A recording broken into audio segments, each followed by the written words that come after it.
إن الحمد لله الواحد الأحد الفرد الصمد الذي لم يلد ولم يولد ولم يكن له كفوا أحد وأصلي وأسلم على سيد المرسلين وعلى آله وأصحابه أجمعين أما بعد فإن خير الحديث كتاب الله وخير الهدي هدي نبينا محمد صلى الله عليه وسلم وشر الأمور محدثاتها وكل محدثة بدعة وكل بدعة ضلالة وكل ضلالة في النار يا أيها الذين آمنوا اتقوا الله حق تقاته ولا تموتن إلا وأنتم مسلمون يا أيها الناس اتقوا ربكم الذي خلقكم من نفس واحدة وخلق منها زوجها وبث منهما رجالا كثيرا ونساء واتقوا الله الذي تساءلون به والأرحام إن الله كان عليكم رقيبا يا أيها الذين آمنوا اتقوا الله وقولوا قولا سديدا يصلح لكم أعمالكم ويغفر لكم ذنوبكم ومن يطع الله ورسوله فقد فاز فوزا عظيما ثم أما بعد يقول جل جلاله في القرآن الكريم فاستقم كما أمرت ومن تاب معك ولا تطغوا وعن سفيان بن عبد الله الثقفي رضي الله تعالى عنه قال قلت يا رسول الله قل لي في الإسلام قولا لا أسأل عنه أحدا بعدك قال قل آمنت بالله ثم استقيم رواه مسلم আলহামদুলিল্লাহ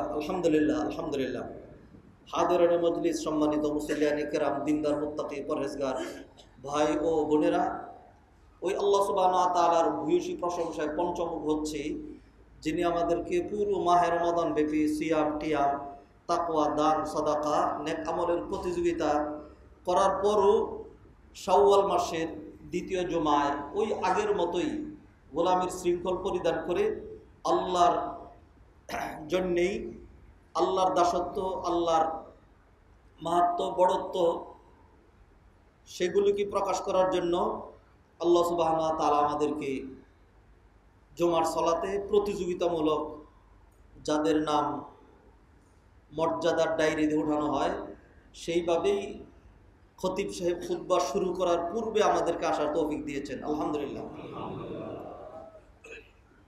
যেই বিষয়টি ধরে গত সপ্তাহে আলোচনা শুরু করেছি, আজকে কোনোরকম প্রান্তিক আলোচনা ছাড়া ডাইরেক্ট সেই বিষয়েই আত্মপ্রকাশ করতে চাই। বিষয়টির নাম হলো ইস্তেকামাত। সহজ অনুবাদ নেক আমল এবং পাপ থেকে বেঁচে থাকার উপরেই অবিচল, অটল, অনড়, দৃঢ় থাকা। একেবারে ঈমান আনার পর থেকে নেক আমলের অনুসরণ, সহি আকিদা, তারপরে হলো ফরায়েদ ওয়াজিবাত, এগুলো সম্পাদন করা, মুহাররামাত মাকরুহাত সেগুলো থেকে বেঁচে থাকা কতদিন পর্যন্ত? মৃত্যু পর্যন্ত।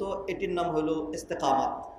আমরা আলোচনা করব ইস্তেকামাত কাকে বলে, ইস্তেকামাত কত কঠিন, কোন বিষয়গুলো আমাদেরকে ইস্তেকামাতে সহযোগিতা করবে আর কোন বিষয়গুলো আমাদেরকে ইস্তেকামাত থেকে দূরে সরিয়ে দিবে, বিদায় সেগুলো থেকে আমাদের বেঁচে থাকা দরকার। এই বিষয়গুলো আমরা আলোচনা করব।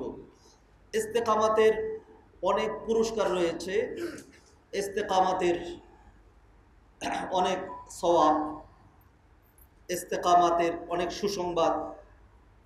কোরআনে কারীম আল্লাহ সুবহানাহু ওয়া তাআলা বারবার উচ্চারণ করেছেন। সেই সুসংবাদগুলো দিয়ে আলোচনা শুরু করতে চাই। আল্লাহ সুবহানাহু ওয়া তাআলা মানুষকে দ্বীনের প্রতি আকৃষ্ট করেছেন, আহ্বান করেছেন দুইটা পন্থায়। একটা হলো তাদেরকে উৎসাহ দেওয়ার মাধ্যমে, তাদের জন্য পুরস্কার ঘোষণা করার মাধ্যমে, আর একটা হলো তাদেরকে ভীতি প্রদর্শনের মাধ্যমে, যদি তারা খারাপ কিছু করে অন্য পথে তারা চলে যায়। কোরআনের শুরুতে আল্লাহ সুবহানাহু ওয়া তাআলা কতগুলো ক্রাইটেরিয়া উল্লেখ করলেন, শেষে আল্লাহ পুরস্কার ঘোষণা করলেন, উলাইকা আলা হুদাম মির রাব্বিহিম ওয়া উলাইকা হুমুল মুফলিহুন। এই গুণাগুণগুলো যারা অর্জন করবে, আল্লাযিনা ইউমিনুনা বিল গায়ব ওয়া ইউকিমুনাস সালাহ ওয়া মিম্মা রাযাকনাহুম ইউনফিকুন। আকীদা, আমল, আমল মানে শারীরিক আমল, ইকামাতুস সালাহ, ওয়া মিম্মা রাযাকনাহুম ইউনফিকুন অর্থনৈতিক ইবাদত, মৌলিক বিষয়। এরপরে আল্লাহ সুবহানাহু ওয়া তাআলা নিয়ে আসলেন যে কোরআনের ফার্স্ট টু লাস্ট, ওয়াল্লাযীনা ইউমিনুনা বিমা উনজিলা ইলাইকা ওয়া মা উনজিলা মিন ক্বাবলিক, শেষে ওয়াবিল আখিরাত, আখিরাতটাকে আবার আলাদা মানে উল্লেখ করা হলো এর গুরুত্ব বেশি দেওয়ার জন্য। শেষে গিয়ে আল্লাহ বললেন উলাইকা আলা হুদাম মির রাব্বিহিম, যারা এই কাজগুলো করবে তারা হেদায়েতের উপর সুপ্রতিষ্ঠিত থাকবে। ওয়া উলাইকা হুমুল মুফলিহুন, আর তারা হবে সফলকাম। এটা হলো পুরস্কার ঘোষণা করা। এইবার আল্লাহ সুবহানাহু ওয়া তাআলা ভীতি প্রদর্শন করছেন দ্বিতীয় পন্থা, ইন্নাল্লাযীনা কাফারু সাওয়াউন আলাইহিম আনজারতাহুম আম লাম তুনজিরহুম লা ইউমিনুন খতামাল্লাহু আলা কুলুবিহিম ওয়া আলা সামঈহিম ওয়া আলা আবসারিহিম গিশাওয়া ওয়া লাহুম আযাবুন আযীম, তাদের জন্য রয়েছে মহান মানে মারাত্মক ভয়ানক শাস্তি। তো কোরআনের এই দুইটা পন্থাই একেবারে সকল দাওয়াতের মূল বিষয় দুইটা। একটা হলো ভালো কাজ করলে মানিয়া আমাল মিসকালা যাররাতিন খাইরান ইয়ারা, আর খারাপ করলে মানিয়া আমাল মিসকালা যাররাতিন শাররান ইয়ারা। তো ইস্তেকামাতের পুরস্কার ঘোষণা করছি, যেটি আল্লাহ সুবহানাহু ওয়া তাআলা উল্লেখ করেছেন, যাতে এর মাধ্যমে আমরা আশান্বিত হয়ে যাতে আমরা ইনকারেজ হই, নেক আমলে যেন আমরা ব্রতী হই। ইস্তেকামাত কঠিন হলেও তার উপর অবিচল অটল অনড় দৃঢ় থাকার জন্য প্রয়াস পাই। আল্লাহ সুবহানাহু ওয়া তাআলা কোরআনে বলছেন, আউযু বিল্লাহি মিনাশ শাইতানির রাজীম, ইন্নাল্লাযীনা ক্বালু রাব্বুনাল্লাহু সুম্মা ইসতাকামু তাতানাজ্জালু আলাইহিমুল মালাঈকাতু আল্লা তাখাফু ওয়া লা তাহজানু ওয়া আবশিরু বিল জান্নাতিল্লাতী কুনতুম তুআদুন নাহনু আউলিয়াউকুম ফিল হায়াতিদ দুনিয়া ওয়া ফিল আখিরাহ ওয়া লাকুম ফীহা মা তাশতাহি আনফুসুকুম ওয়ালাকুম ফীহা মা তাদদাউন নুজুলাম মিন গফুরির রহিম। সম্মানিত ভাইয়েরা, কোরআনে কারীমের কতঈ দলিল, অকাট্য দলিল। আল্লাহ সুবহানাহু ওয়া তাআলা বলেন, ইন্নাল্লাযীনা ক্বালু, নিশ্চয়ই যারা এই স্বীকৃতি দিবে, রব্বুনাল্লাহ, যে আমাদের রব একমাত্র আল্লাহ, আমাদের প্রতিপালক আল্লাহ। আসলে সবার প্রতিপালকই আল্লাহ, কেউ স্বীকৃতি দেয় আর কেউ স্বীকৃতি দেয় না। আল্লাহ সুবহানাহু ওয়া তাআলা সবার প্রতিপালক। কোরআনের শুরুতে আল্লাহ বলছেন, বিসমিল্লাহির রহমানির রহিম, আলহামদুলিল্লাহি রাব্বিল আলামিন। All praises and thanks belong to Allah, the Lord of whole universe. যত রকম জগৎ কল্পনা করতে পারেন, আস্তিক নাস্তিক, হিন্দু বৌদ্ধ খ্রিস্টান ইহুদি মুসলিম, সবার প্রতিপালকের নাম আল্লাহ সুবহানাহু ওয়া তাআলা। হিংস্র ব্যাঘ্র, বিষাক্ত সর্প, তারপরে হলো পশু পক্ষী সহ এবং সাগরের ভিতরের বড় বড় তিমি এবং অন্যান্য মাছ সহ সবগুলোর যেই জীবিকা, সবগুলোর যেই প্রতিপালক, তিনি একমাত্র আল্লাহ সুবহানাহু ওয়া তাআলা। দুনিয়ার সরকারগুলো রাষ্ট্রের একটা বাজেট উল্লেখ করে, একটা বাজেট কল্পনা করে, যদিও সত্যি বাজেট থেকে আমি কিছু পাই কিনা সন্দেহ আছে, আপনি কিছু পান কিনা সন্দেহ আছে। আমাদের প্রত্যেককেই আমাদের নিজেদের চেষ্টা সাধনা করতে হয়। তারপরে ধরে নিলাম যে আমাদের দেশের সরকার আমাদের জন্য একটা বাজেট করছে। এই বাজেটগুলো সমুদ্রের ভিতরে যে প্রাণীগুলো আছে সেগুলোর জন্য বাজেট নাই। তারপরে জঙ্গলের ভিতরে যেই প্রাণীগুলো আছে, আপনি দেখবেন যখন বাফেলোগুলো বের হয়, হাজার হাজার, হরিণগুলো যখন বের হয় লাখে লাখ। হ্যাঁ, এইভাবে এদের প্রত্যেকের দেখবেন স্বাস্থ্যগুলো। হ্যাঁ, শিয়ালগুলো আল্লাহ কোথায় যে কি খায়, কি খেয়ে থাকে, দিনে তো বের হইতেই পারে না, রাতের বেলায় বের হয়, কোথায় আদার পায়। আমার জীবনে মনে হয় মানে বিশেষ করে শীত সিজনে মাহফিলের সময় তো প্রতিদিনই যাইতে আসতে অসংখ্য শিয়াল সামনে পড়ে, একটা শুকনা শিয়াল দেখে নেই, সবগুলোই মোটা তাজা। কোথায় খায়, কে তা দেখা প্রতিপালন করে? আল্লাহু আকবার। সেই জন্য আল্লাহ সুবহানাহু ওয়া তাআলা বলেন, আলহামদুলিল্লাহি রাব্বিল আলামিন। তাহলে আমাদের রব আল্লাহ, এই শিক্ষা আল্লাহ সুবহানাহু ওয়া তাআলা আমাদেরকে দিয়েছেন কখন? যখন আমরা হাতে পায়ে মানুষ ছিলাম না, যখন আমাদের শুধু রূহটা ছিল। আদম আলাইহিস সালামের পিঠ থেকে আল্লাহ সুবহানাহু ওয়া তাআলা সকল রূহগুলো বের করে নিলেন। এইবার প্রশ্ন করলেন, আলাস্তু বিরব্বিকুম, আমি কি তোমাদের রব নই, প্রতিপালক নই? হ্যাঁ, এখন সেই কথা তো আমরা ভুলে গিয়েছি, মনে নাই যে আল্লাহ আমাদের রব, তিনি আমাদেরকে প্রতিপালন করেন। এই জন্য আল্লাহ সুবহানাহু ওয়া তাআলা ওহী যখন নাজিল করলেন, প্রথম ওহী, সেইখানে তিনি আমাদেরকে স্মরণ করাই দিলেন, ইকরা বিসমি রব্বিক, তুমি পড়ো তোমার রবের নামে। তা কোরআনের শুরুতে আল্লাহ সেই রবকে চিনিয়ে দিচ্ছেন, আলহামদুলিল্লাহি রব্বিল আলামিন।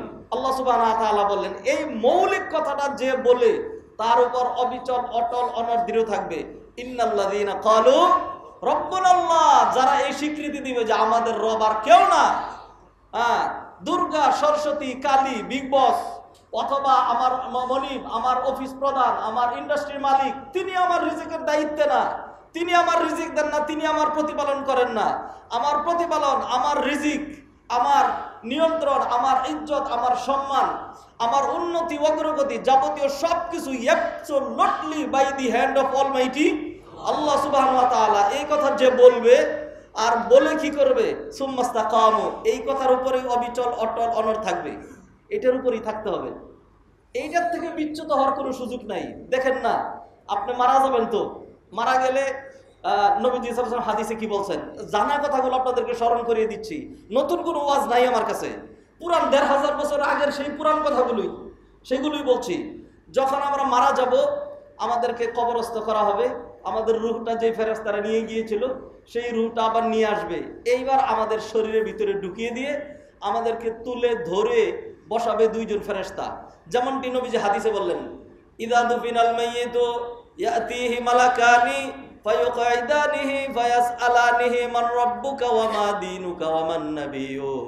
দুইজন ফেরেশতা আসবে, ইউকালু লি আহাদিহিমা আল মুনকার ওয়া লিল আখার আন নাকির, একজনের নাম মুনকার আরেকজনের নাম নাকির। এই দুইজন ফেরেশতা তুলে বসাবে, এইবার তাকে প্রশ্ন উত্তর করা হবে। এই প্রশ্নের উত্তরের উপরে নির্ভর করবে তার destination, to the paradise or to the hell. কবরটা কি রাউদাতুম মিন রিয়াদিল জান্নাহ, জান্নাতের বাগান হবে, নাকি হুফরাতুম মিন হুফারিন নিরান, নাকি জাহান্নামের গর্ত হবে, এটা তার প্রশ্নের উত্তরের উপরে নির্ভর করবে।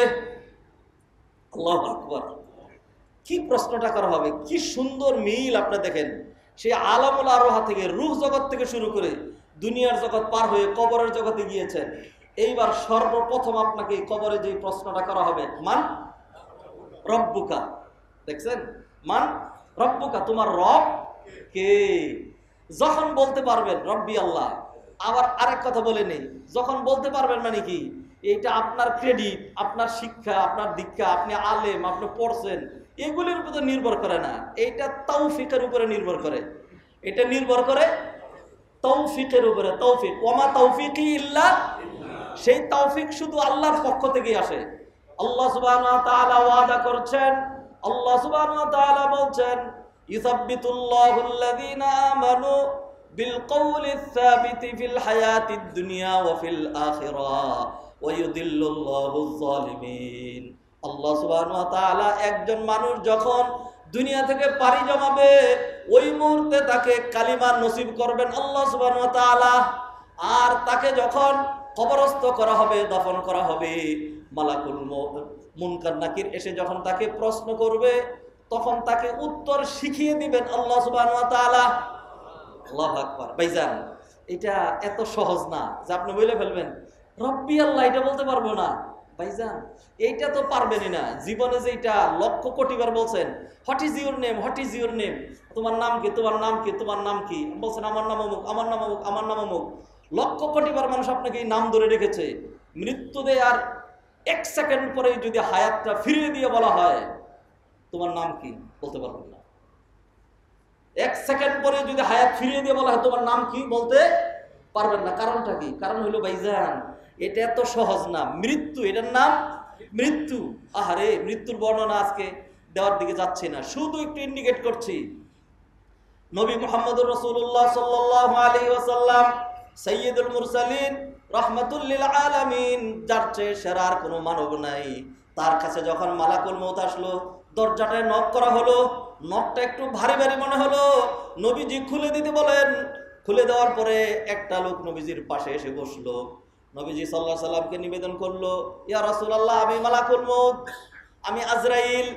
আপনি অনুমতি দিলে আপনার জানটা আদবের সাথে কবজ করব, আর যদি অনুমতি না দেন তাহলে আল্লাহর কাছে ফেরত যাব। তবে বলতে হবে কতদিন থাকতে চান। নবীদের কাছে নিবেদন করে। নবীজি সাল্লাল্লাহু আলাইহি সাল্লাম উত্তর কি দিবেন বুঝতে পারলেন না। আকাশের দিকে তাকাইলেন, সাথে সাথে জিবরাইল নবীজির দিকে তাকালেন। নবীজি জিবরাইলকে জিজ্ঞাসা করলেন, আমাকে মালাকুল মউত প্রস্তাব দিয়েছে, থাকবো নাকি যাব, কতদিন থাকতে চাই, কি উত্তর দিব? জিবরিল আমিন বললেন, ইয়া রাসূলুল্লাহ, আকাশকে আজকে এত সুন্দর করে সাজানো হয়েছে, আপনার ইস্তেকবাল জানানোর জন্য এমন প্রস্তুতি নেওয়া হয়েছে, ইতিপূর্বে কোনোদিন আকাশকে এইভাবে সাজানো হয় নাই। নবীজি বুঝলেন তাহলে আল্লাহ সুবহানাহু ওয়া তাআলা তার অপেক্ষায় আছেন। তখন নবীজি বললেন, বালবির রফিকিল আলা, আমি আর থাকতে চাই না, আমি আমার উপরের বন্ধু আল্লাহর কাছে চলে যেতে চাই। ওই মুহূর্তে নবীজির মাথাটা মা আয়েশার বুকের মধ্যে ছিল। মা আয়েশা যখন শুনলেন, নবীজি আস্তে আস্তে বলছেন, বালবির রফিকিল আলা, বালবির রফিকিল আলা। মা আয়েশা একটা চিৎকার দিলেন। আমার আর বুঝতে বাকি নাই, নবীজি চলে যাচ্ছেন। সেই কথাই নবীজি আস্তে আস্তে জিবরাইলকে জানায় দিলেন, আমি আমার উপরের বন্ধুর কাছে যেতে চাই। সুবহানাল্লাহ। মালাকুল মউত অত্যন্ত আদবের সাথে নবীজির জান কবজ করতে শুরু করলেন। নবীজি বুঝলেন তন্ত্র মন্ত্র যাবতীয় নার্ভগুলো মনে হয় ছিঁড়ে একাকার হয়ে যাচ্ছে, কষ্টে আর সহ্য করতে পারলেন না। নবীজি সাল্লাল্লাহু আলাইহি সাল্লাম তখন তার হাতটা, কাছেই পাতিল ছিল, পাতিলের মধ্যে পানি ছিল, তার ভিতরে বারবার ঢুকাচ্ছিলেন আর চেহারাটা মুছতেছিলেন আর বলতেছিলেন, ইন্না লিল মাউতি লাসাকারাত, নিশ্চয়ই মৃত্যু যন্ত্রণা ভয়ানক কঠিন, মৃত্যু যন্ত্রণা ভয়ানক কঠিন। ভাইজান, এরপরে আবার নিজের ক্রেডিট ওই মৃত্যুর পরে হবে না, এটা আল্লাহর তৌফিকের নাম। ফিরে আসি ভাইয়েরা, আল্লাহ সুবহানাহু ওয়া তাআলা রূহ জগৎ আমাদের থেকে স্বীকৃতি নিলেন, তিনি আমাদের রব। আলাস্তু বিরাব্বিকুম, আমরা স্বীকৃতি দিয়ে বললাম, ক্বালু বালা শাহিদনা আন তাকুলু ইয়াউমাল কিয়ামাতি ইন্না কুন্না আন হাযা গাফিলিন। প্রথম ওহীর মাধ্যমে ইকরা বিসমি রাব্বিক বলে সেই রবের শিক্ষা দেওয়া হলো। কোরআনের শুরুতে রব নিয়ে আসা হলো, আলহামদুলিল্লাহি রাব্বিল আলামিন। এই রবের স্বীকৃতির উপরে যেই ব্যক্তি অবিচল অটল অনদৃঢ় থাকবে, তার যখন মৃত্যুর সময় হবে, যাতে সে রবের স্বীকৃতি নিয়ে যেতে পারে, এই জন্য শয়তান যেন ধারে কাছে আসতে না পারে, ঈমান যেন চুরি করতে না পারে, সেই জন্য আল্লাহ সুবহানাহু ওয়া তাআলা হাজার হাজার রহমতের ফেরেশতা আকাশ থেকে পাঠিয়ে দিবেন।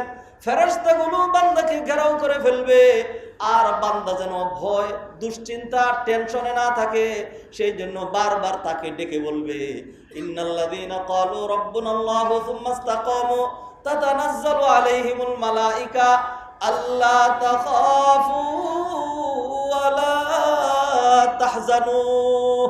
বন্ধু হে, তোমার কোনো ভয় নাই, তোমার কোনো ভয় নাই। ভয় নাই মানে কি? মানে for your future, in your grave, in your হাসর, ইন ইউর কবর, ওইগুলোতে তোমার কোনো ভয় নাই। লা তাখাফু ওয়ালা তাহজানু, ছেলে মেয়ে স্ত্রী পরিবার পরিজন বাড়ি গাড়ি মিল ফ্যাক্টরি ইন্ডাস্ট্রি অসংখ্য টাকা পয়সা, হোটেল সম্পদ, এগুলি রেখে যাচ্ছ, টেনশন হচ্ছে, এগুলি কেমনে কি হবে, চিন্তা করার দরকার নেই। এগুলো আল্লাহ সুবহানাহু ওয়া তাআলা সুন্দর ব্যবস্থাপনা করে দিবেন। ভাইজান, কিছু মনে করেন না, ধরেন আমাদের যাদের পিতামাতা সেই শৈশবেই মারা গিয়েছেন, এমন মানুষ কি এখানে নাই? আল্লাহ সুবহানাহু ওয়া তাআলা কি তাদের সুন্দর ব্যবস্থা করেন নাই? সুন্দর উদাহরণ নিবেন আমার কাছ থেকে, একটা চমৎকার উদাহরণ নেন। নবী মুহাম্মদ রাসূলুল্লাহ সাল্লাল্লাহু আলাইহি ওয়াসাল্লাম, তিনি যখন তার মায়ের পেটের ভিতরে আসলেন, তার বয়স 6 মাস, এই তার 2-3 মাস পরে তিনি দুনিয়াতে চলে আসবেন। আল্লাহ সুবহানাহু ওয়া তাআলা তখন তার বাবাকে নিয়ে গেলেন। তো নবীজি সাল্লাল্লাহু আলাইহি ওয়াসাল্লাম জন্ম হওয়ার পরে অবুঝ অবস্থায়, একদিনের বাচ্চা অবস্থায় তার বাবাকে একটি মুহূর্তের জন্য দেখতে পান নাই, আগেই চলে গেছেন। আল্লাহ সুবহানাহু ওয়া তাআলা দেখায় দিলেন যে গার্ডিয়ান থেকেই সবকিছু হয় না, গার্ডিয়ান সবকিছু করতে পারে না। আল্লাহ যদি কোনো কিছুর দায়িত্ব নেন তাহলে তার আর কিছুই লাগে না। সেই এতিম বালক যেই বালকটাকে কোনো দুধ মাতা নিতে চায় নাই, কেউ নেয় নাই। যারা আসছে যখনই শুনছে বাবা নাই, এতিম, বললো দূর, তাইলে হ্যাঁ মার আমাদেরকে কি দিবে, এই বাচ্চা পাইলে লাভ নাই, সব চলে গেছে। অবশেষে হালিমা সাদিয়া মনে করলো সবাই বাচ্চা একটা নিয়ে যাচ্ছে, এত দূর থেকে আসলাম তায়েফ থেকে, খালি খালি যাচ্ছি, মানুষ কি বলবে, বলবে কুলাঙ্গিনী, হ্যাঁ এটা সেটা বলবে, থাক এতিম বাচ্চাটাই নিয়ে যাই, কি আছে, হ্যাঁ আমার তো ছোট্ট একটা বাচ্চা আছে, এটা তো প্রতিপালন একটু না হয় করলামই, কিছু পাইলে পাইলাম, না পাইলে নাই। এরপরে তো হালিমা সাদিয়া নবীজি সাল্লাল্লাহু আলাইহি ওয়াসাল্লামকে গ্রহণ করলেন। যাই হোক, ওই প্রসঙ্গে যাচ্ছি না। হালিমাকে আল্লাহ যে বরকত দিয়েছেন, হালিমার জীবন যেরকম হয়েছিল সেই কথা, সেই আলোচনা এখন যাচ্ছি না। তো আল্লাহ সুবহানাহু ওয়া তাআলা সেই নবীজিকে, একেবারে এতিম বালককে, যাকে একজন দুধ মাতাও গ্রহণ করতে চায় নাই, আল্লাহ সুবহানাহু ওয়া তাআলা তাকে দুনিয়ার সবচেয়ে বেশি মর্যাদাবান, সবচেয়ে বড় নেতা, সাইয়্যিদুল আউয়ালিনা ওয়াল আখিরিন, সাইয়্যিদুল কাউনাইনি ওয়াস সাকালাইন, হ্যাঁ সাইয়্যিদুদ দুনিয়া ওয়াল আখিরা, দুনিয়া আনা সাইয়্যিদু উলদি আদম ইয়াউমাল কিয়ামা, নবীজি বলেন কিয়ামতের দিন হাজার হাজার লক্ষ লক্ষ নবীন, সিদ্দিকিন, শুহাদা, সালেহিন, সকল মানুষের মধ্যে আমি হব সবচেয়ে বড় নেতা। আমি যে এত বড় নেতা, সেই জন্য আজকেই জানিয়ে দিচ্ছি, সেই জন্য আমার কোনো অহংকার, আমার কোনো ফখর, আমার কোনো বড়ত্ব, আমার কোনো আত্মম্বরিতা, আমার কোনো কৃতিত্ব, এগুলি কোনো কিছু নাই। এত কিছু হওয়ার পরে আমি আল্লাহর গোলাম, আমি আল্লাহর বান্দা। সুবহানাল্লাহ। বড় হইতে হলে নিচে হইতে হয়, বড় হইতে হলে ছোট হইতে হয়, ছোট হইলেই আল্লাহ সুবহানাহু ওয়া তাআলা বড় বানিয়ে দেন। মুআজ্জাজ হাদিরিন, তো ফেরেশতারা এসে ঘেরাও করে বলবে লা তাহজানু, কোনো দুশ্চিন্তার কারণ নাই, দুশ্চিন্তার কারণ নাই। আল্লাহ সুবহানাহু ওয়া তাআলা, ভাইয়েরা, বহুত মানুষ গার্ডিয়ান ছিল, মা ছিল, বাবা ছিল, ঐশ্বর্য ছিল, সম্পদ ছিল, বাড়ি ছিল, গাড়ি ছিল, কিন্তু ছেলে মেয়ে ইবলিস দা গ্রেট হয়েছে, ভালো হয় না, খারাপ হয়েছে। এরকম উদাহরণ আপনি কত নেবেন, আমার থেকে নেওয়া দরকার নেই, আপনি চোখ বন্ধ করে ডাইনে দেখেন, বামে দেখেন, অসংখ্য পেয়ে যাবেন। আবার বহু মানুষ এরকম পাবেন যে বাবা নাই, মা নাই, সম্পদ নাই, কিচ্ছু নাই, আল্লাহ সুবহানাহু ওয়া তাআলা দিন দিন তাকে সামনেই নিয়েছেন। আল্লাহু আকবার। ভাইজান, এই কথাগুলো কেন বলছি? বলছি এই জন্য, আমরা তো মনে করি, আমি মনে করি আর কি, আপনি মনে করেন কিনা জানি না, মানুষ হিসেবে আপনি মনে করার কথা, আমাদের টেনশন হয়, আহারে আমি মরে গেলে আমার ছেলে মেয়ের কি হবে, ছেলে মেয়েদের বিবাহ শাদী তো দিলাম না, এদের জন্য তো বাড়ি গাড়ি করতে পারলাম না। আমাদের যাদেরকে আমাদের বাবা মা বাড়ি গাড়ি দিয়ে যান নাই, আল্লাহ সুবহানাহু ওয়া তাআলা আমাদের প্রতিপালন, শিক্ষা দীক্ষা, বিবাহ শাদী, বাড়ি গাড়ি, যাবতীয় সবকিছু আল্লাহ সুবহানাহু ওয়া তাআলা দেন নাই? দেনওয়ালা আল্লাহ। ফেরেশতারা এই কথাটাই স্মরণ করিয়ে দিবে, ইন্নাল্লাযীনা ক্বালু রাব্বুনাল্লাহু সুম্মা ইসতাকামু তাতানাজ্জালু আলাইহিমুল মালাইকাতু আল্লা তাখাফু ওয়া লা তাহজানু। ফেরেশতারা এসে বলবে ভয় নাই, কবরেও ভয় নাই, হাসরেও ভয় নাই, প্রশ্নোত্তরে ভয় নাই, কিয়ামতের ভয়াবহতায় ভয় নাই, কোনো জায়গায় ভয় নাই। বন্ধু হে, আমরা তোমাদের বন্ধু, আমরা ফেরেশতারা তোমার বন্ধু, কবরেও বন্ধু, হাসরেও বন্ধু। জান্নাতে না ঢোকা পর্যন্ত, চিরস্থায়ী শান্তির জায়গায় প্রবেশ না করা পর্যন্ত আমরা যাচ্ছি না। কিয়ামতের দিন ফেরেশতারা বলবে বন্ধু তুমি আসো, ঢুকো, জান্নাতে ঢুকো। আমরা জান্নাতের দুই গেটে দাঁড়াইলাম, লাল গালিচা সম্বর্ধনা গ্রহণ করো, ভিতরে ঢুকো, তারপরে আমরা যাচ্ছি। কোরআনে আছে নাকি নাই? আল্লাহ সুবহানাহু ওয়া তাআলা বললেন ওয়াসিকাল্লাযীনা তাকাউ রাব্বাহুম ইলাল জান্নাতি যুমারা, যারা তাদের রবকে ভয় করেছে দুনিয়ার জীবনে, তাদেরকে যখন ডেকে ডেকে সসম্মানে জান্নাতের দিকে নিয়ে যাওয়া হবে, হাত্তা ইযা জাউহা ওয়া ফুতিহাত আবওয়াবুহা, জান্নাতের গেটটা যখন খুলে দেওয়া হবে, ওয়া ক্বালা লাহুম খাজানাতুহা, আর জান্নাতের পাহারায় যে ফেরেশতারা আছে, তারা এই মাটির তৈরি মানুষটাকে সম্বোধন করে বলবে, কি বলবে? কোরআনের শব্দ শুনেন, সালামুন আলাইকুম তিবতুম ফাদখুলুহা খালিদিন। তোমাদের জীবন সুন্দর হয়েছিল রবের স্বীকৃতি দিয়ে, সেই রবের স্বীকৃতির উপরেই নেক আমল করে অবিচল অটল অনড় দৃঢ় ছিলে, অতএব জান্নাতে ঢুকো, লাল গালিচার সম্বর্ধনা সালাম গ্রহণ করো, চিরদিনের জন্য জান্নাতে ঢুকো, আর কোনোদিন তোমাদেরকে জান্নাত থেকে বের করে দেওয়া হবে না। আল্লাহু আকবার। তাহলে ভাইয়েরা, যারা ইস্তেকামত অবলম্বন করবে, ইস্তেকামাতের কি কি অর্থ, কিছু অর্থ গত সপ্তাহে করেছি, আজকে আরো কিছু এড করব। আমরা যে সকল কাজই করি না কেন, দুনিয়াবি কাজ অথবা দিনের কাজ, এই কাজের দুইটা ধরন আছে। একটা নাম হলো এফরাত, আর একটা নাম হলো তাফরিত। একটার নাম হলো বাড়াবাড়ি, আর একটা নাম হলো ছাড়াছাড়ি। যে কাজটা আমরা করি, যেমন আমরা অনেকেই রমাদানে অনেক বেশি করি, এটার নাম হলো গলু। এটার নাম গলু, অনেক বেশি করতেছে, ঘুমাচ্ছে না, খাচ্ছে না, হ্যাঁ, সিয়াম কিয়াম অনেক নেকামল, হ্যাঁ, এটা করে। এরপরে হলো আবার যেই রমাদান চলে গেল দিলেন তিনি ছেড়ে, হ্যাঁ। তাহলে একটা হলো এফরাত, আর একটা হলো তাফরিদ। অথচ সলাতের ভিতরে আমরা আল্লাহর কাছে যে পথটা চাই সেটার নাম হলো সিরাতে মুস্তাকিম। মুস্তাকিম ইস্তেকামাত শব্দ থেকে আসছে, সেটা হলো মিডল ওয়ে, মধ্যম পন্থা। মধ্যম পন্থা মানে যার মধ্যে বাড়াবাড়িও নাই, ছাড়াছাড়িও নাই, কিচ্ছু নাই। ইহদিনাস সিরাতাল মুস্তাকিম। Oh Allah, show us the straight way, way to the paradise, way to the জান্নাত। জান্নাতের পথটা আমাদেরকে দেখান। তো জান্নাতের পথের মধ্যে ইভিজাজ, বক্রতা, ইয়ামিনও নাই, বামও নাই। শাইখুল ইসলাম ইমাম ইবনু তাইমিয়া রাহিমাহুল্লাহ তিনি ইস্তেকামাতের অনেকগুলো অর্থ করেছেন। তার মধ্যে এটা একটা অর্থ যে এটা এমন একটা তরিকুল ইতিদাল, লা ইউমনাতা ফিহি ওয়ালা ইউসরা। এর মধ্যে ডান দিকে চলে যাওয়া, বাম দিকে চলে যাওয়া, যেমনটা আমরা করি, এক সময় অনেক বেশি করি। কি জানি বলে, একটা হলো খরগোশ আর কচ্ছপ। খরগোশের মধ্যে একটা দৌড় দেই, এটার নাম হলো গুলু, বাড়াবাড়ি। দিলাম একটা দৌড়, এক দৌড় দিয়ে চলে গেছি মাঠের ওই প্রান্তে। কচ্ছপ কোথায়? ওই পিছনে। ঠিক আছে, আমি একটু ঘুমাই নেই। এরপরে ঘুমাইলাম, আর কচ্ছপ তার কি বলে, তার গতিতেই, কচ্ছপ গতিতে ধীরে ধীরে ধীরে যাচ্ছে, হ্যাঁ। এটা না হলে ইস্তেকামাত, থামছে না। এরপর আমার যখন ঘুম ভাঙছে, উঠে দেখি সর্বনাশ, কচ্ছপ তো আমাকে ছাড়িয়ে বহুদূর চলে গিয়েছে। মুআজ্জাজ হাদিরিন, তাহলে ইস্তেকামাত কোনটা? সেটা হলো এরকম না যে রমাদানে খুব করলাম, শাওয়ালে ছেড়ে দিলাম, ঈদের দিন আসলো পাপ সাগরে হাবুডুবু খাইলাম। এরপরে যত উল্টা পাল্টা যাবতীয় যা কিছু আছে সেগুলো আমরা করলাম, 11 মাস মনে নেই। এরপরে মাঝখানে যদি কারো অবস্থা এরকম হয় যে আল্লাহর চূড়ান্ত ফয়সালা তাকে নিয়ে যাবেন, তখন দেখা গেল যে সে বারের মধ্যে আছে, দেখা গেল সে তথাকথিত ক্লাবের মধ্যে। আমাদের দেশে ক্লাবগুলো তো ভালো ভালো কাজের ইয়া হয় না। কোনো ক্লাবে একটা দিনই আলোচনার জন্য একটা দিনই ইসলামিক কনফারেন্স, কোনো ক্লাবের মধ্যে সেখানে একটা ওয়াজ মাহফিল, কোনো ক্লাবের মধ্যে একজন আলেম আসবেন, একজন শেখ আসবেন, সেখানে কিছু আলোচনা হবে।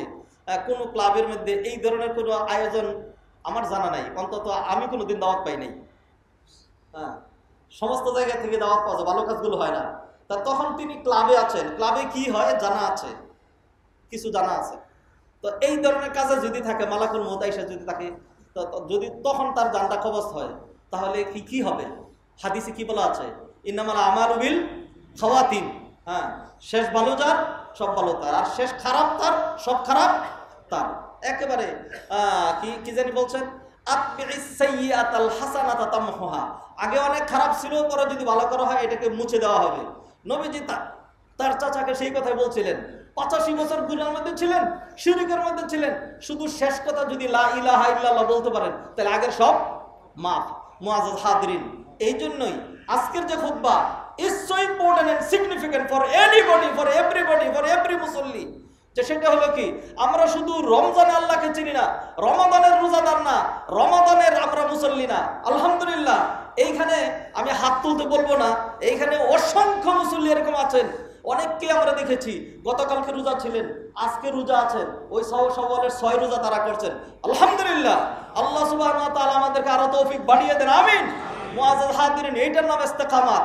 যে আমরা শুধু রমাদানে আল্লাহকে চিনব না, রমাদানে চিনেছি, রমাদানে প্রতিযোগিতা করেছি, নিঃসন্দেহে প্রতিযোগিতারই মাস। এবং এই প্রতিযোগিতা শুধু আমরা কেন, নবীজি করে দেখিয়েছেন।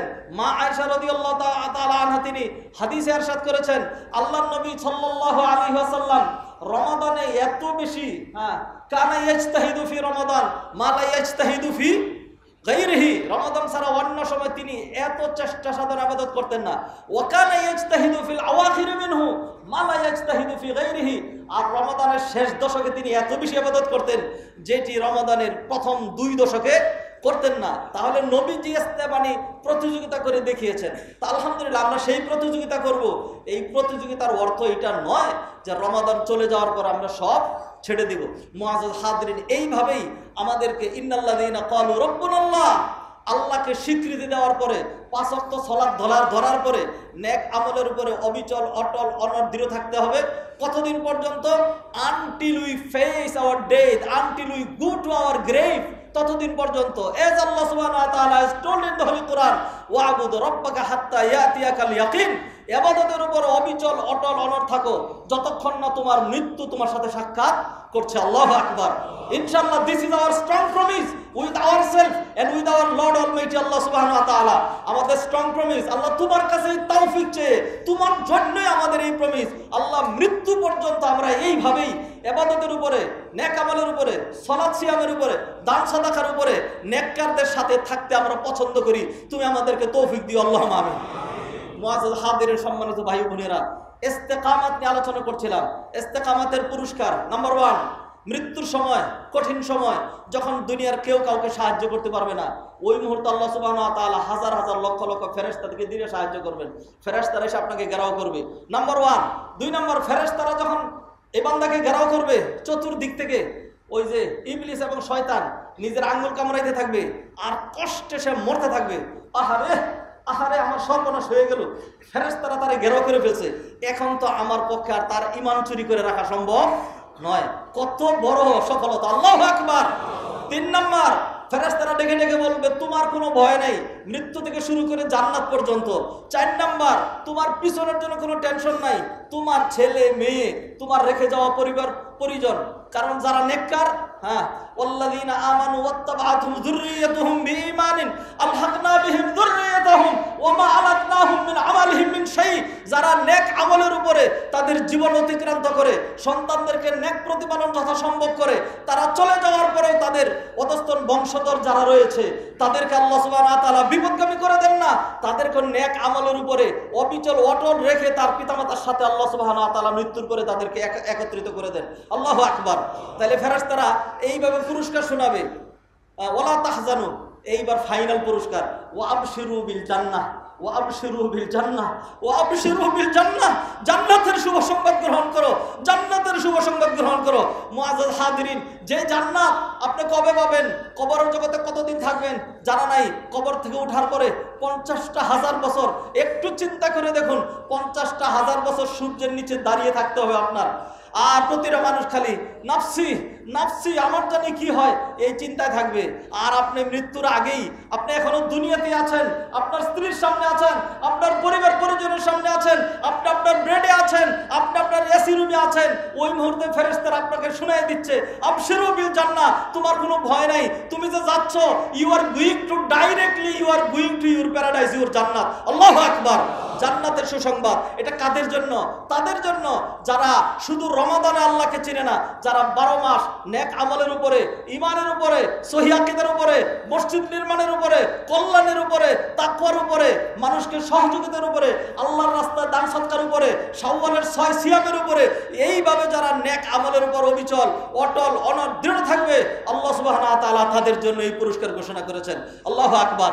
সর্বশেষ আরেকটি পুরস্কারের কথা বলছি, আর ফেরেশতারা সর্বশেষ বলবে নাহনু আউলিয়াউকুম ফিল হায়াতিদ দুনিয়া। নাহনু আউলিয়া, আউলিয়া মানে বন্ধু, ওলিয়ুনের বহু বচন। নাহনু আউলিয়াউকুম ফিল হায়াতিদ দুনিয়া ওয়া ফিল আখিরাহ, আমরা ফেরেশতারা তোমাদের বন্ধু দুনিয়ার জীবনেও আখিরাতের জীবনেও। আল্লাহু আকবার। এরপরে আরেকটা পুরস্কার, ওয়ালাকুম ফিহা মা তাশতাহি আনফুসুকুম, আর যেই জগতে যাচ্ছ ওই জগতে তোমার কষ্ট লাগবে না, চেষ্টা লাগবে না, সাধনা লাগবে না, কামাই লাগবে না, রোজগার লাগবে না, ব্যবসা লাগবে না, কায় কারবার লাগবে না, নামাজ পড়া লাগবে না, রোজা রাখা লাগবে না, সেজদা করা লাগবে না, কিচ্ছু করা লাগবে না। তোমার কষ্টের জীবন শেষ, ওইটা শুধু প্রাপ্তির জীবন। ওয়ালাকুম ফিহা মা তাশতাহি আনফুসুকুম ওয়ালাকুম ফিহা মা তাদউন, যেটা চাইবা সাথে সাথে দেওয়া হবে, চাওয়াও লাগবে না, মনের ভিতরে কল্পনা আসার সাথে সাথে। হ্যাঁ, মুফাসসিরিন কেরাম ব্যাখ্যা করেছেন, একটা উড়ন্ত পাখি দেখবেন বিভিন্ন বর্ণের উড়ে যাচ্ছে, আপনার মনের ভিতরে কল্পনা আসবে এই পাখিটা খেতে জানি কেমন মজা হতো, ঠিক দেখবেন ওই মুহূর্তে পাখিটা সুন্দর করে বুনা হয়ে আপনার সামনে। আল্লাহু আকবার। ভাইজান, কষ্টের জায়গা দুনিয়াতে, হ্যাঁ দুনিয়াতে কষ্টের জায়গা। আল্লাহ সুবহানাহু ওয়া তাআলা আমাদেরকে আর কয়টা দিন ভাইজান, কয়টা দিন ধরেন দেখি, আমার বয়সী যারা আছেন, আপনার কত বছর বাঁচবেন? মানুষের যৌনতা উগ্রতা থাকে কতদিন? 15 to 35, মাত্র অনলি 20 ইয়ার্স, মাত্র 20 ইয়ার্স। এরপর থেকে মানুষের, এরপর থেকে অথবা কেউ কেউ 30 বছর পর্যন্ত বলেন, এরপর থেকে মানুষের উগ্রতা, যৌনতা, পাশবিকতা, পশুত্ব এইগুলি ধীরে ধীরে ডাউন হইতে থাকে, ধীরে ধীরে এটা কমতে থাকে। নাই তো আল্লাহ সুবহানাহু ওয়া তাআলা কি সুযোগ করে দেন নাই? এর মধ্যে আমরা কোনটা পাই নাই? দুনিয়ার কি স্বাদ দেখি নাই? বাড়ি পেয়েছি, গাড়ি পেয়েছি, নারী পেয়েছি, তারপরে যত রকম চাহিদা ছিল সব ফিল আপ করেছি। ছেলে হয়েছে, মেয়ে হয়েছে, ব্যবসা হয়েছে, বাণিজ্য হয়েছে, ইজ্জত হয়েছে, ফুলের তোড়া মিলেছে, তারপরে হলো ঈদ করেছি, এইটা করেছি, দেশ দেখেছি, ঘুরেছি, হ্যাঁ, সাদা কালো, এইটা উঁচা উঁচা নিচা যাবতীয় সব আল্লাহ সুবহানাহু ওয়া তাআলা দিয়েছেন। এরপরেও যখন আপনার বয়স এবং 40 এবং 50, তখনও যদি আপনার আখিরাতের চিন্তা না আসে, তখনও যদি আপনার মধ্যে একটু শান্ত ভাব না আসে, তখনও যদি আপনার মধ্যে সেই উগ্রতাই, আরো দুনিয়ার কামনা, আরো বাসনা, আরো থাকার, কতদিন, হাউ মেনি ইয়ার্স আমরা এই পৃথিবীতে আর কত বছর থাকতে চাই? আর কত বছর? নবীজি থেকে ছিলেন কত বছর? মাত্র 62 বছর, মাত্র 62 বছর। আরবরা এই মানে ভাঙ্গা সংখ্যাগুলো কাউন্ট করে না, এই জন্য কেউ বলেন 63 বছর, কেউ বলেন 62 বছর। একদম নবীজি সাল্লাল্লাহু আলাইহি ওয়াসাল্লাম 62 বছর 6 মাস ছিলেন। যদি দুনিয়াতে 90 বছর, 100 বছর, 150 বছর হায়াতের মধ্যে বেশি কল্যাণ থাকতো, তাইলে আল্লাহ সুবহানাহু ওয়া তাআলা নবীজিকেই সেই বয়সটা দিতেন। আবু বকর সেম বয়সে মারা গিয়েছেন, ওমর রাদিয়াল্লাহু তাআলা আনহু সেম বয়সে মারা গিয়েছেন, 62-63 বছরের বেশি তারা ছিলেন না। তাহলে আমার বয়স যদি এখন 55 হয়, আমার বয়স যদি এখন 60 হয়, আমার বয়স যদি এখন 50 হয়, তাইলে আপনি ক্যালকুলেশন করে দেখেন আমার আর কয় বছর বাকি আছে। মুআজ্জাজ হাদিরিন, এই কয়েকটা দিন আমি একটু নেক আমলের উপর অবিচল অটল থাকতে পারবো না? নেক আমলের উপর অবিচল অটল থাকাকে কেন কষ্ট মনে করছি? আপনার নেক আমলের কিছু স্বরূপ আমি দেখাই। আপনি বিসমিল্লাহ বলে পাহাড়ি নাস্তা রেডি করে বিসমিল্লাহ বলে খেলেন, এরপরে খাওয়ার পরে আলহামদুলিল্লাহ বললেন, এটা আপনার সুন্দর ইবাদত হয়ে গেল, সুবহানাল্লাহ। এরপরে হলো আপনি আপনার স্ত্রীর কাছে গেলেন, দোয়া করলেন, আল্লাহুম্মা জান্নিবনা শাইতান ওয়া জান্নিবিশ শাইতানা ফীমা রাযাকতানা। আপনার মনের একান্ত কামনা বাসনা চরিতার্থ করলেন। নবীজি সাল্লাল্লাহু আলাইহি ওয়াসাল্লাম হাদিসের মধ্যে বলছেন এটার জন্য তাকে সওয়াব দেওয়া হবে। যখন এই হাদিস তিনি বললেন, এক যুবক তো হেসে একেবারে লুটিপুটি খাচ্ছে। তখন নবীজি সাল্লাল্লাহু আলাইহি ওয়াসাল্লাম মানে তাকে ডাকলেন। তখন সে প্রশ্ন করল, ইয়া রাসূলুল্লাহ, আয়াতি আহাদুনা শাহওয়াতাহু ওয়া ইউজারু আলাইহি, আমাদের কেউ তার একান্ত মনের এই কামনা বাসনা চরিতার্থ করবে আর তাকেও সওয়াব দেওয়া হবে, এটা কি, এটা কেমন কথা? নবীজি সাল্লাল্লাহু আলাইহি ওয়াসাল্লাম বললেন, শোনো, নবীজি সাল্লাল্লাহু আলাইহি ওয়াসাল্লাম তো তিনি মুআল্লিমুল উম্মাহ ছিলেন। ওয়াল্লাযী বা'আথা বিল উম্মিয়িনা রাসূলাম মিনহুম ইয়াতলু আলাইহিম আয়াতিহি ওয়া ইউযাক্কিহিম ওয়া ইউআল্লিমুহুমুল কিতাব। তিনি ছিলেন মুআল্লিম, তিনি ছিলেন শিক্ষক, তিনি ছিলেন হাকিমুল উম্মাহ। হাকিমুল উম্মাহ আমরা কাকে বলেন? হাকিমুল উম্মাহ নবী মুহাম্মদ রাসূলুল্লাহ সাল্লাল্লাহু আলাইহি ওয়াসাল্লাম। কি সুন্দর করে তাকে শিক্ষা দিলেন। তিনি বললেন, ধরো তুমি তোমার এই কাজটা যদি তুমি তোমার স্ত্রীর কাছে না গিয়ে অন্য জায়গায় সম্পাদন করতে, তাহলে কি হইতো? তা সে একটা ডাইরেক্ট বললো যে গুনাহ হইতো। তখন নবীজি সাল্লাল্লাহু আলাইহি ওয়াসাল্লাম বললেন, তুমি যে সেই গুনার কাছে যাও নাই, তুমি যে নিজেকে নিয়ন্ত্রণ করে তোমার স্ত্রীর কাছে গিয়েছো, সেই জন্য আল্লাহ সুবহানাহু ওয়া তাআলা তোমাকে সওয়াব দিবেন। মুআজ্জাজ হাদিরিন, যে ইস্তেকামতকে আমরা কঠিন মনে করছি, আমি সেই ইস্তেকামতের কিছু চিত্র আপনার সামনে তুলে ধরছি। তাইলে ইস্তেকামতের মধ্যে নাস্তা, দুপুরে খাওয়া আছে। আমরা ধরেন সেই ইস্তেকামতের জন্য সওয়ালে 6টা রোজা রাখবো, তাইলে আপনি সাহরি খেতে পারছেন, আবার সারাদিন না খেয়ে আবার ইফতার করতে পারছেন, আলহামদুলিল্লাহ। আমরা পরীক্ষা করে দেখেছি, সারাদিন যখন 3 বার খাই আর যখন সারাদিন না খাইয়া থাকি, এই দুইয়ের মধ্যে আমরা দেখেছি রমাদানে আমাদের শরীরটা বেশি ভালো থাকে। রমাদানের শেষে প্রত্যেকের মার্কেটিং জমজমাট থাকে। একটা মার্কেট রমাদানে খুব খারাপ যায়, এটা তারা আমাদের কাছে অভিযোগ করে বলেছেন, ডাক্তাররা এবং যারা নাকি ফার্মাসিস্ট তারা বললো যে হুজুর রমাদানে আমাদের ব্যবসা খুব কমে যায়, তবে কাজা কাফারা সহ আদায় হয়ে যায়। যেদিন থেকে ঈদ শুরু হয় এমনভাবে মানুষ খাওয়া শুরু করে, আর তখন আমাদের যে ওষুধ আগে বিক্রি করতে পারি না, এখন সেই ওষুধ সব বিক্রি হয় আর ডাক্তারদের কাছে জমজমাট। অতএব আমরা যে ইস্তেকামতের কথা বলছি, আল্লাহ যে ইস্তেকামতের কথা বলেছেন, সেই ইস্তেকামতের মধ্যে আপনার কি নাই? আপনার ব্যবসা আছে, আপনার বাণিজ্য আছে, আপনার ঘুম আছে, আপনার ভ্রমণ আছে, যাবতীয় সব কিছু আছে। জাস্ট সেই কাজটা আপনি কিভাবে করবেন, সেটা হলো আল্লাহ সন্তুষ্টির জন্য করবেন। আর নবী মুহাম্মদ রাসূলুল্লাহ সাল্লাল্লাহু আলাইহি ওয়াসাল্লাম যেই পন্থা দেখিয়েছেন সেই পন্থায় যদি করেন, তাহলে এটার নামই তো কি? ইস্তেকামত। এটার নামই ইস্তেকামত। আল্লাহ সুবহানাহু ওয়া তাআলা আমাদেরকে যেন ইস্তেকামতটাকে খুব কঠিন মনে করে আমরা যেন এটার থেকে পিছিয়ে না যায়। হ্যাঁ, নিঃসন্দেহে একেবারে মৃত্যু পর্যন্ত এই প্রমিস করে সেটার উপর টিকে থাকা এটা কঠিন, নবীজি কঠিন মনে করেছেন, কঠিন মনে করেছেন। তবে এরকম না যে এটা সম্ভব না। এইটা যে যে এই ইস্তেকামত অবলম্বন করতে চাবে আল্লাহ তার জন্য ইস্তেকামতই সহজ করে দিবেন।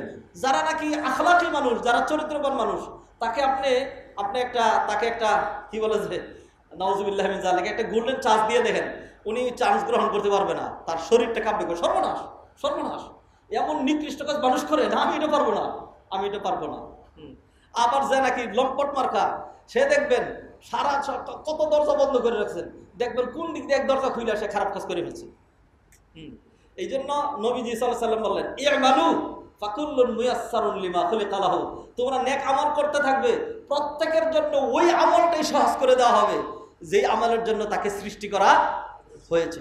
মুআজ্জাজ হাদিরিন, সম্মানিত ভাই ও বোনেরা, অতএব মাহে রমাদানের পর আমরা যে ইস্তেকামাত আলোচনা করছি, এই ইস্তেকামাত এই জন্য যে ইনশাল্লাহ রমাদানের পরে আমাদের প্রতিজ্ঞা, রমাদানে যেই দিনদারি, তাকওয়া, পরহেজগারি, দান, সদকা, সালাত, সিয়াম যেগুলো শুরু করেছি, এইটা রমাদানের মতো না হলেও আগামী রমাদান পর্যন্ত, কিসের আগামী রমাদান পর্যন্ত, আমার মৃত্যু পর্যন্ত এইভাবেই অল্প হোক বেশি হোক আমি এই নেক আমল মানে অনবরত কন্টিনিউয়াসলি আমি এটা ধরেই রাখবো ইনশাআল্লাহ।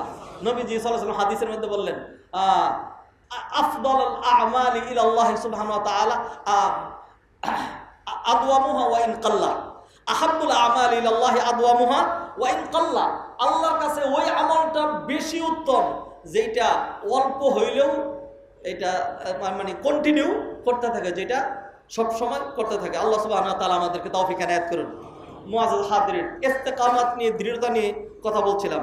ইস্তেকামাত কঠিন বিষয়, ইস্তেকামাত কঠিন বিষয়। আব্দুল্লাহ ইবনে আব্বাস রাদিয়াল্লাহু তাআলা আনহু তিনি হাদিসে বললেন, মা নাযালা আলা রাসূলিল্লাহি সাল্লাল্লাহু আলাইহি ওয়াসাল্লাম আয়াতুন হিয়া আশাদ্দু ওয়ালা আশাক্কু মিন হাযিল আয়া, নবীজির উপরে কোরআনে কারীমের ৬২৩৬টা আয়াতের মধ্যে এর চেয়ে কঠিন আর এর চাইতে শক্ত আর কোনো আয়াত নাজিল হয় নাই। এরপরে এই আয়াত তেলাওয়াত করি, ওয়ালিযালিকা ক্বালা লিআসহাবিহি হিনা ক্বালু লাহু লাকাদ আসরা ইলাইকা শাইবু ফাকালা শাইয়াবাতনি হুদুন ওয়া আখাওয়াতুহা।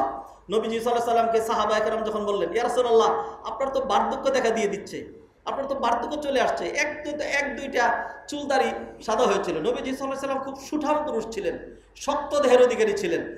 সাহাবায়ে কেরাম যখন বললেন, তখন নবীজি উত্তর দিলেন, শাইয়াবাতনি হুদ ওয়া আখাওয়াতুহা, আমাকে সূরা হুদ এবং সূরা হুদের মতো এই ধরনের বিষয়গুলো আমাকে বৃদ্ধ বানিয়ে দিচ্ছে। আব্দুল্লাহ ইবনে আব্বাস আরেকটা হাদিসে বর্ণনা করলেন, ক্বালা আবু বকর ইয়া রাসূলুল্লাহ কদ শিবতা, আবু বকর রাদিয়াল্লাহু তাআলা নবীজিকে বললেন, ইয়া রাসূলুল্লাহ, আপনার বার্ধক্য দেখা দিয়েছে। ক্বালা শাইয়াবাতনি হুদ ওয়াল ওয়াকিআ ওয়াল মুরসালাত ওয়া আম্মা ইয়াতাসালুন ওয়া ইযা শামসু কুবিরাত, যে ইযা শামসু কুবিরাত, আম্মা ইয়াতাসালুন, সূরাতুল ওয়াকিআ, সূরাতুল মুরসালাত, সূরাতুল হুদ, এগুলো আমাকে বৃদ্ধ বানিয়ে দিচ্ছে। নবীজি সাল্লাল্লাহু আলাইহি সাল্লামকে প্রশ্ন করা হয়েছিল, ইয়া রাসূলুল্লাহ, সূরা হুদ তো এক বিশাল সূরা, এই সূরার মধ্যে কোন জিনিসটা আপনাকে বৃদ্ধ বানিয়ে দিল? এই সূরার মধ্যে অতীতের যে উম্মতগুলো তাদেরকে ধ্বংস করে দেওয়া হয়েছে, এই ভয়ানক আযাবের কথা যেখানে আলোচনা আসছে, এইটাই আপনি বৃদ্ধ হয়ে গিয়েছেন? নবীজি সাল্লাল্লাহু আলাইহি সাল্লাম বললেন যে না, এটা না।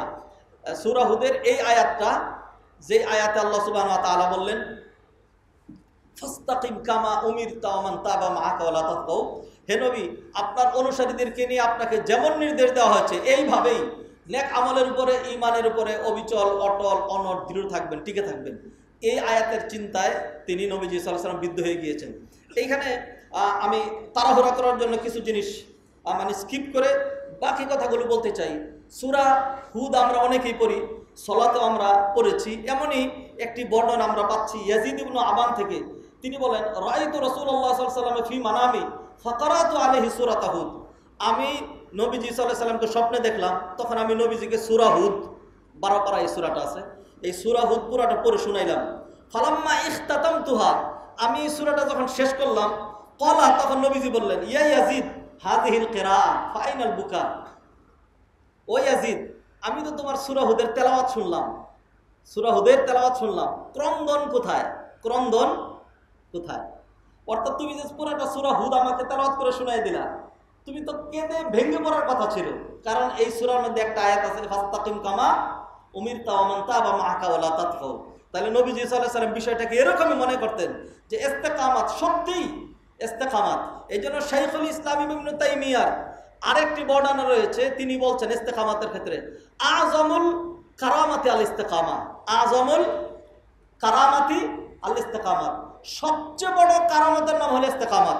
হ্যাঁ, আমাদের এলাকায় উলামায়ে কেরামগণ বলেন আল ইস্তেকামাতু ফাওকাল কারামা, ইস্তেকামাত হলো কারামতের উপরে। কারামত কাকে বলে?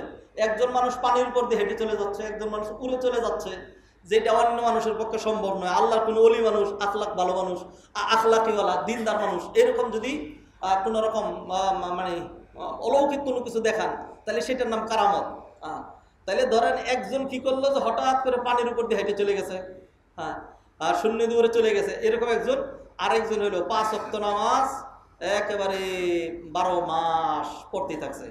তো এখন কোরআন সুন্নাহর দৃষ্টিতে যেই লোকটা মৃত্যু পর্যন্ত 5 ওয়াক্ত সালাতের উপরে ছিল, হারাম থেকে বেঁচে ছিল, সহিহ আকীদার উপরে ছিল, এর যে কারামাত একেবারে মৃত্যু পর্যন্ত, এর চেয়ে বড় আর কোনো কারামাত নাই। আল্লাহু আকবার।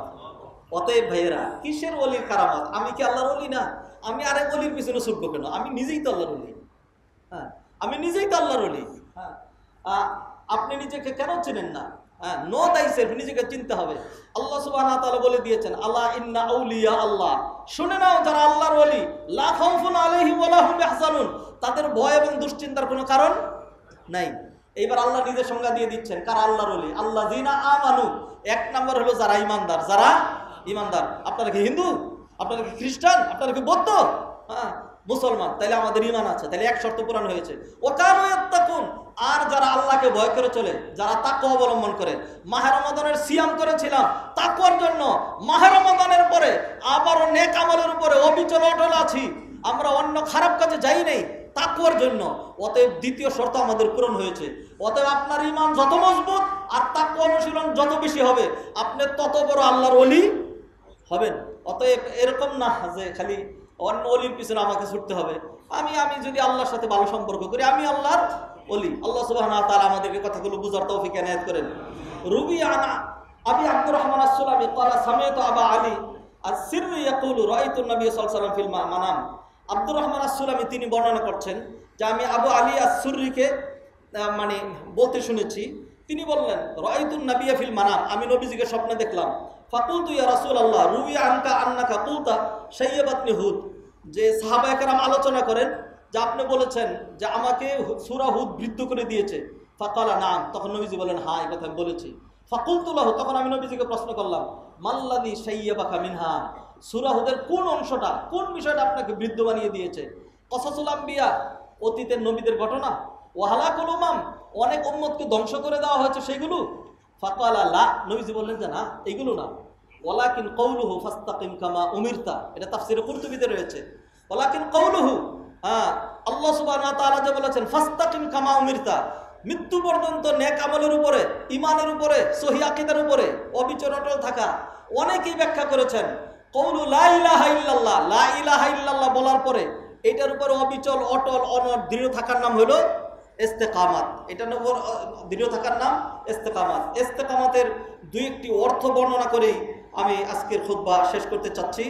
ইস্তেকামাতের যে অর্থগুলো সলফে সালেহিন থেকে বর্ণনা করা হয়েছে, আমি সেখান থেকে কয়েকটি অর্থ আপনাদের সামনে নিয়ে আসছি। গত সপ্তাহে কয়েকজনের কথা শুনিয়েছিলাম। এক নম্বরে আবু বকর রাদিয়াল্লাহু তাআলা আনহু, তাকে যখন প্রশ্ন করা হয়েছে যে ইস্তেকামাত কাকে বলে, তখন তিনি বললেন আল্লাহ তুশরিকা বিল্লাহি শাইআ, শিরিক মুক্ত থাকার নাম ইস্তেকামাত। ওমর রাদিয়াল্লাহু তাআলা আনহু বলছেন আনতাস্তাকিমা আলাল আমরি ওয়ান নাহি ওয়ালা তারুগা রুগানা সাআলিম, আমর নাহি আদিষ্ট বিষয় সম্পাদন আর নিষিদ্ধ বিষয় থেকে দূরে থাকার নাম। উসমান রাদিয়াল্লাহু তাআলা বলছেন ইখলাসুল আমালি লিল্লাহ, সকল আমল শুধু আল্লাহর জন্য করার নাম ইস্তেকামাত।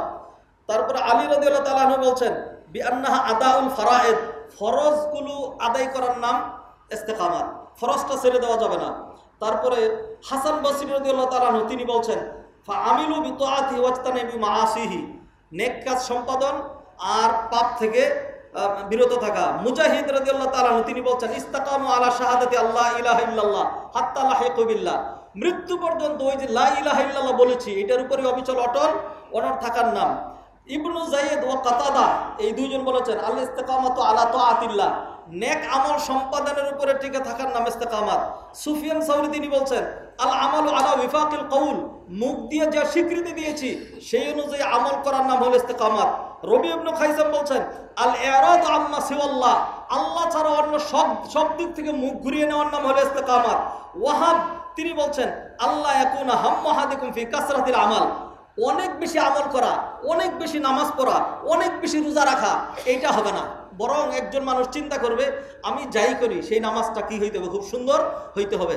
রমাদানে আপনারা দেখেছেন বিশেষ করে গ্রামগঞ্জে সারা বাংলাদেশ ব্যাপী আমাদের যে চিত্র, খেলতামশা, এবং আমি খুব আশ্চর্য হই, অনেক বেশি আশ্চর্য হই ওই তথাকথিত জ্ঞান পাপী আলেম ওলামাদের প্রতি, যারা তাদের ছাত্রদেরকে এতটুকু গাইডলাইন দেন না, যারা এইটুকুন সাবধান করেন না।